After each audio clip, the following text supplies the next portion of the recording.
بسم اللہ الرحمن الرحیم الحمدللہ رب العالمین اللہم صلی علی محمد وعلی آل محمد۔ ہمارے نبی صلی اللہ علیہ وسلم کی نبوت وہ دائمی ہے، اس لیے آپ صلی اللہ علیہ وسلم کا ایک معجزہ ہے جسے قرآن کہا جاتا ہے۔ یہ قیامت تک کے لیے معجزہ رہے گا تمام انسانیت کے لیے، اور یہ ہمیشہ للکارتا رہے گا کیونکہ یہ خدا کی کتاب ہے۔ یہ ببانگ دہل بات کرتی ہے، یہ ڈھکی چھپی بات نہیں کرتی۔ آپ دیکھیں عرب کے اس معاشرے کے اندر جب کہ فصاحت اور بلاغت کا بہت زیادہ زور اور شور تھا، اور عرب اپنے فصاحت اور بلاغت پہ بہت نازاں تھے، تو اللہ تبارک و تعالیٰ نے اس نبی امی سے، جس نے دنیا کے اندر کسی سے لکھنا پڑھنا نہیں سیکھا، ایسا فصاحت اور بلاغت سے بھرپور اور لبریز کلام کہلوایا کہ تمام کے تمام عرب کے فصحاء اور بلغاء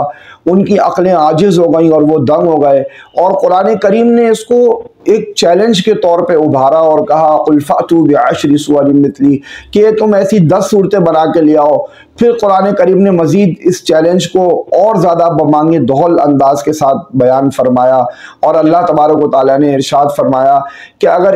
ایک ہی آیت اس طرح کی بنا کے لے کے آ جاؤ، لیکن تمام کے تمام عرب کے فصحاء و بلاغاء اس سے عاجز ہو گئے، اور ان کی فصاحت اور بلاغت وہ کہیں جا کے سو گئی اور کہیں گہری کھائی کے اندر جا کے گم ہو گئی۔ لیکن آپ اس بات کو دیکھیں کہ جب آدمی پورے طریقے سے عاجز ہو جاتا ہے پھر وہ بہانے بناتا ہے۔ تو ان کفار مکہ نے کیا بہانہ بنایا؟ یہ کیسی فصاحت اور بلاغت کی کتاب ہے جس کے اندر حقیر جانوروں کا، مچھر کا ذکر ہو رہا ہے، مکھی کا ذکر ہو رہا ہے، تو یہ کیسی فصاحت اور بلاغت ہے؟ لیکن ان لوگوں نے اس بات پر غور نہیں کیا کہ اگر اللہ تبارک و تعالیٰ مکھی کا ذکر کر رہا ہے تو اس مکھی کو بھی کس پیرائے میں ذکر کر رہا ہے، کیا خوبصورت پیرایا ہے مکھی کو ذکر کرنے کا۔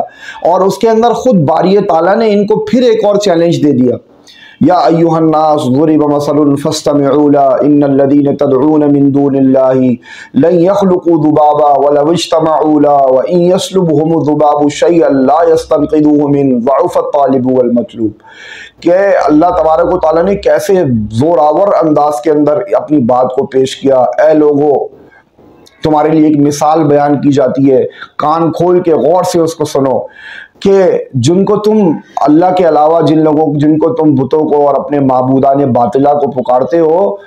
تو ان کو کہو کہ جس طرح کی مکھی اللہ نے پیدا فرمائی ہے ایسی ایک مکھی بنا کے دکھا دیں، ایز اٹ از، بالکل سیم، اسی جو ہے نا وہ ایسی خصوصیات کے ساتھ ایک مکھی پیدا کر کے دکھائیں۔ لیکن آج تک یہ چیلنج اللہ تعالیٰ کا ہے، اور آج تک انسانیت اس چیلنج میں ناکام ہے کہ بالکل اسی پراپرٹیز کے ساتھ ایک مکھی پیدا کر دے۔ اور پھر اس کے علاوہ اللہ تبارک و تعالیٰ نے آگے اس چیلنج کو بھی مزید اس کے اندر مزید اضافہ کر دیا، اور کہا کہ مکھی اگر کوئی چیز تم سے لے کے چلی جائے تو پھر ساری دنیا کی طاقت لگا کے وہ جو ذرہ لے کے چلی گئی ہے، وہ جو پارٹیکل وہ لے کے چلی گئی ہے، وہ جب وہ مکھی بیٹھتی ہے تو وہ اپنا جو ہے نا ڈنک یا منہ اس میں ڈالتی ہے، چائے میں یا کسی بھی چیز میں، تو وہ جو ایک ذرہ وہ لے کے چلی گئی ہے، اب ساری دنیا کے لیے اللہ تبارک و تعالیٰ کا چیلنج ہے کہ اس کو واپس لا کے دکھا دو۔ اور انسانیت آج تک عاجز ہے۔ تو کفار مکہ جو ہے نا وہ اس بات پہ تو غور کیا انہوں نے، لیکن اس بات پہ غور نہیں کیا کہ یہ چیلنج کتنا بمانگ دہل ہے۔ پھر یہ کتاب ایسی ہے کہ یہ اپنی حفاظت کی ذمہ داری اس کی اللہ تعالیٰ خود لیتا ہے۔ تو جب اللہ تعالیٰ اس کی حفاظت کی ذمہ داری لیتا ہے تو کائنات کے اندر آپ دیکھیں کوئی بھی ایک ایسی کتاب آپ کو نہیں ملے گی جس پوری کتاب کا حافظ آپ کو دنیا کے اندر مل جائے۔ اگر کسی نے بہت زور لگا کے کوئی مل بھی گیا تو وہ اس کو بعد میں بھول جائے گی، لیکن یہ ایسی کتاب ہے، اتنی موٹی کتاب، ایک چھوٹا سا بچہ آپ کو یعنی کہ فاتحہ سے لے کے والناس تک پورا سنا دے، ایسا معجزہ بھی کسی کتاب کے اندر باقی نہیں ہے۔ اور 1400 سال ہو گئے آج تک اس کتاب کا کوئی زیر زبر پیش تبدیل نہیں کر سکا،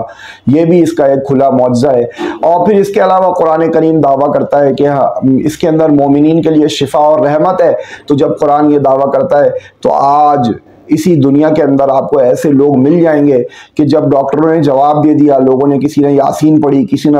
سورہ رحمان سنی لگا کے لگاتار، اور پھر اس کو بڑے بڑے امراض سے شفا ہو گئی، تو اللہ تبارک و تعالیٰ نے یہ قرآن کریم جو ہم کو عطا فرمایا ہے، یہ اللہ تبارک و تعالیٰ کی بہت بڑی نعمت ہے۔ اور پھر مزے کی بات یہ ہے کہ دنیا کے اندر جو کچھ بھی پیدا ہوا ہے وہ سب مخلوق ہے،